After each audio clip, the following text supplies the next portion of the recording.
Assalamualaikum warahmatullahi wabarakatuh. Halo adik-adik, perkenalkan nama kakak Zakia Mumtaz dari Universitas Islam Negeri Sumatera Utara, Pendidikan Guru Madrasah Ibtidaiyah di kelas PGMI 1 semester 3. Pada pembahasan kali ini, kita akan belajar mengenai meneladani kepahlawanan dan cinta tanah air. Materi IPS kelas 4 SD atau MI. Sebelum memulai pelajaran, jangan lupa berdoa ya adik-adik. Baiklah, masuklah kita kepada pembahasan. Pasti adik-adik sering kan mendengar kata pahlawan? Dan apa sih pahlawan itu? Pahlawan adalah orang yang menonjol karena keberaniannya dan pengorbanannya dalam membela kebenaran atau pejuang yang gagah berani. Pahlawan juga dapat diartikan sebagai orang yang rela berkorban demi kepentingan orang lain serta demi bangsa dan negaranya. Mereka rela mengorbankan jiwa, raga, dan harta mereka untuk membebaskan rakyat dari belenggu penjajahan. Pahlawan atau pahlawan bangsa dapat dikelompokkan menjadi beberapa kelompok. Nah, penasaran kan adik-adik apa saja? Terus tonton videonya ya. Nah, yang pertama yaitu pahlawan perjuangan kemerdekaan. Pahlawan perjuangan kemerdekaan adalah pahlawan yang mengangkat senjata berperang melawan penjajah. Di antara mereka ada yang bertempur melawan Portugis, ada juga yang bertempur melawan Belanda. Beberapa pahlawan perjuangan kemerdekaan antara lain Pangeran Antasari dari Banjarmasin, Teuku Umar dari Aceh, Cik Nyadin dari Aceh, Cut Meoti dari Aceh, Sultan Hasanuddin dari Makassar, Tuanku Imam Bonjol dari Sumatera Barat, Paku Buwono VI dari Solo, Kapitan Pattimura dari Ambon, Sultan Ageng Tirtayasa dari Banten, dan Sisingamangaraja XII dari Sumatera Utara. Dan yang kedua adik-adik adalah pahlawan pergerakan nasional Indonesia. Pahlawan pergerakan nasional adalah pahlawan yang berjuang bukan dengan kekerasan. Mereka berjuang melalui organisasi-organisasi seperti organisasi Budi Utomo, Sarekat Islam, PNI, dan Perhimpunan Indonesia.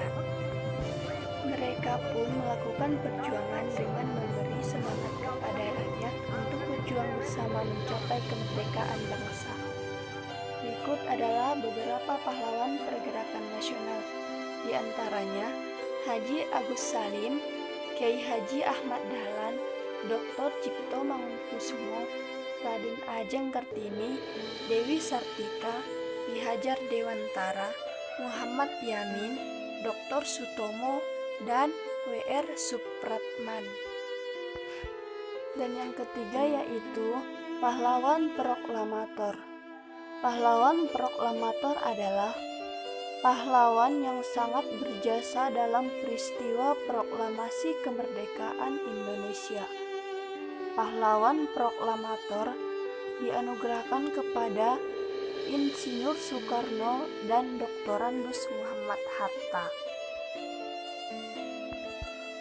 Yang keempat yaitu pahlawan pembela kemerdekaan Indonesia. Pahlawan pembela kemerdekaan adalah pahlawan yang berjuang untuk mempertahankan kemerdekaan Indonesia. Perlu kita ketahui ya adik-adik, bahwa setelah merdeka, perjuangan bangsa kita belum selesai. Masih ada bangsa yang ingin tetap menjajah negara kita. Negara tersebut adalah Belanda. Berikut adalah beberapa pahlawan pembela kemerdekaan, yaitu Jenderal Sudirman, Robert Walter Monginsidi, Profesor Dr. Supomo, Jenderal Urip Sumoharjo, dan Jenderal Basuki Rahmat. Nah, dan yang kelima yaitu pahlawan revolusi. Pahlawan revolusi adalah pahlawan yang gugur dalam pemberontakan Gerakan 30 SPKI.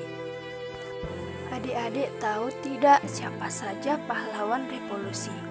Pahlawan revolusi ada 10 orang, yaitu Jenderal Anumerta Ahmad Yani, Mayor Jenderal Anumerta D.I. Panjaitan, Letnan Jenderal Anumerta M.T. Haryono, Letnan Jenderal Arta S. Parman, Letnan Jenderal Anumerta R. Suprapto, Mayor Jenderal Anumerta Sutoyo Siswomiharjo, Kapten Anumerta P. Retenden, Brigadir Jenderal Anumerta Katamso, Kolonel Anumerta Sugiono, dan HIP 2 Karel Saswit Tubun. Nah, itulah adik-adik penjelasan mengenai para pahlawan bangsa Indonesia. Selanjutnya, kita masuk kepada pembahasan meneladani para pahlawan. Adik-adik tahu tidak bagaimana jasa dan pengorbanan para pahlawan untuk memperjuangkan bangsa Indonesia? Marilah kita simak bersama uraian berikut ini. Yang pertama yaitu Cut Nyak Dien. Cut Nyak Dien adalah seorang pejuang wanita dari Aceh.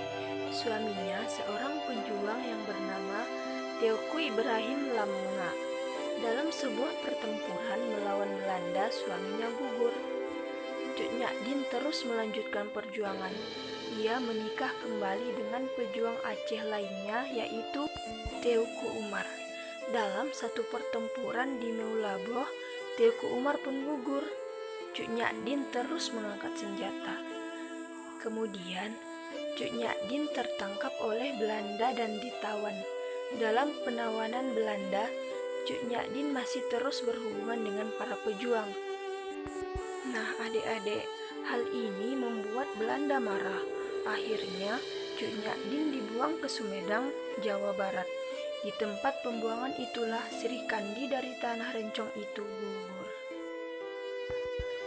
Dan yang kedua yaitu Kapiten Pattimura. Nama asli Kapiten Pattimura yaitu Thomas Matulesi. Bersama pasukannya, Pattimura menyerang benteng-benteng pertahanan Belanda. Tanggal 16 Mei 1817, Pattimura berhasil merebut benteng Durstede. Nah, dengan kehebatan Kapitan Pattimura, maka Belanda menjalankan berbagai strategi untuk menumpas perlawanan Pattimura dan kawan-kawan. Belanda mendatangkan bantuan tambahan dengan jumlah yang banyak dan bersenjatakan meriam. Belanda menjanjikan hadiah 1000 gulden bagi siapa saja yang dapat menangkap Pattimura. Tapi janji itu sama sekali tidak dihiraukan oleh rakyat Maluku. Kemudian, pada suatu peperangan, Pattimura beserta beberapa pembantunya tertangkap. Pengadilan Belanda memutuskan Pattimura harus dihukum mati. Akhirnya, tanggal 16 Desember 1817, Pattimura menjalani hukuman mati, yaitu hukuman gantung di kota Ambon. Saat itu jugalah Kapitan Pattimura dinyatakan gugur. Dan yang ketiga yaitu Jenderal Sudirman. Jenderal Sudirman adalah seorang prajurit atau tentara Republik Indonesia. Ia berhasil memimpin perjuangan rakyat melawan Belanda di Ambarawa. Atas jasa dan keberaniannya, ia diangkat menjadi Panglima Besar Tentara Rakyat Indonesia.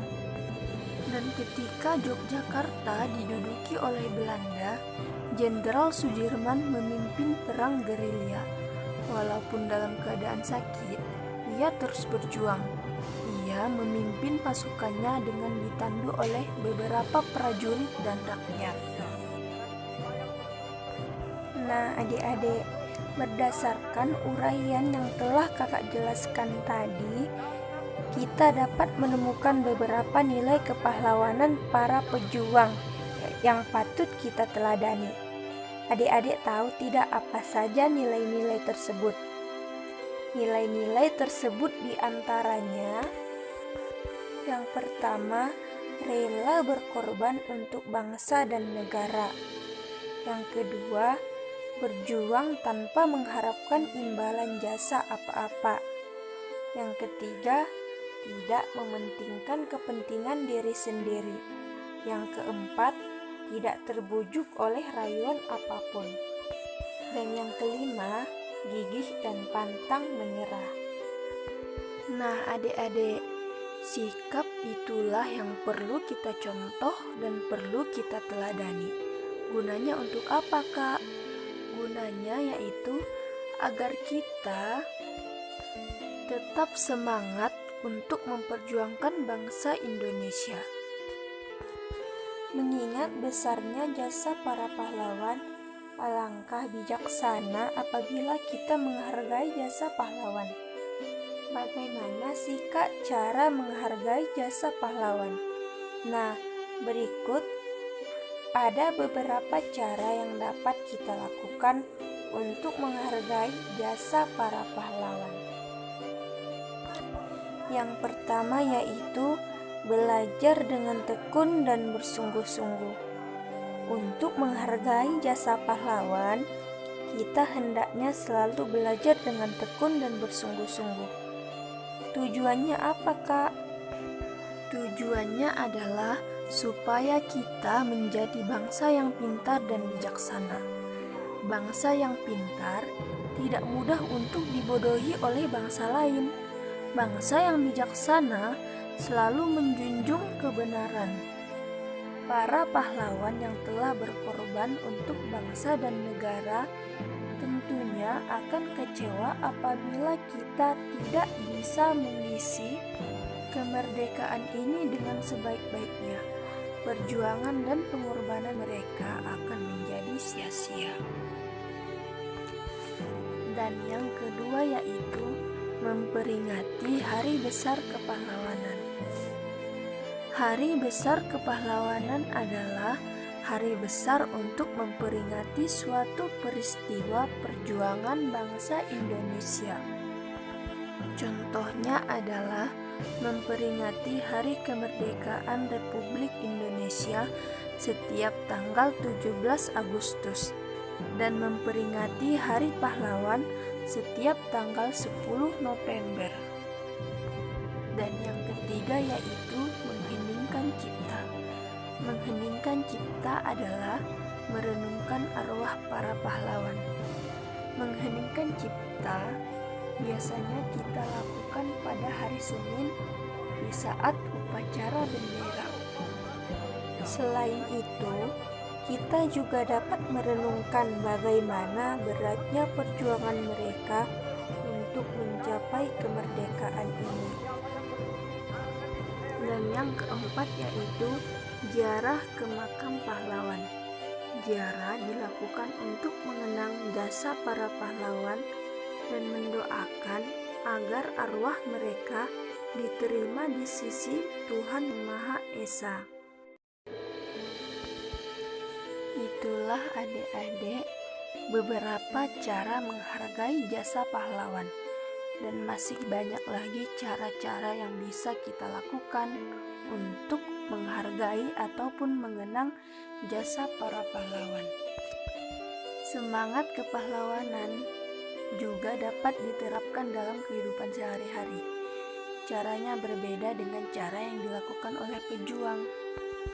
Ingat adik-adik, kita tidak diharuskan untuk mengangkat senjata untuk berperang karena kita tidak sedang dijajah. Kita juga tidak mempunyai musuh. Nah, beberapa contoh untuk mengembangkan semangat kepahlawanan dalam kehidupan sehari-hari sebagai berikut. Misalkan, jika ada nenek-nenek yang kesulitan menyeberang jalan, maka kita menolongnya. Perilaku tersebut merupakan sikap kepahlawanan, yaitu menolong tanpa pamrih. Dan kita ambil contoh lain. Misalkan adik-adik mendapat nilai ulangan yang jelek, maka adik-adik tidak boleh putus asa. Adik-adik harus terus belajar hingga mendapatkan nilai yang bagus. Hal itu termasuk sikap kepahlawanan, yaitu gigih berjuang. Baiklah adik-adik, itulah sekilas penjelasan mengenai meneladani kepahlawanan dan cinta tanah air. Jadi, kita sebagai penerus bangsa harus terus berjuang dan terus belajar dengan giat agar nantinya kita berguna bagi nusa dan bangsa. Baiklah, hanya itu yang dapat kakak jelaskan pada kesempatan ini. Tetap semangat ya.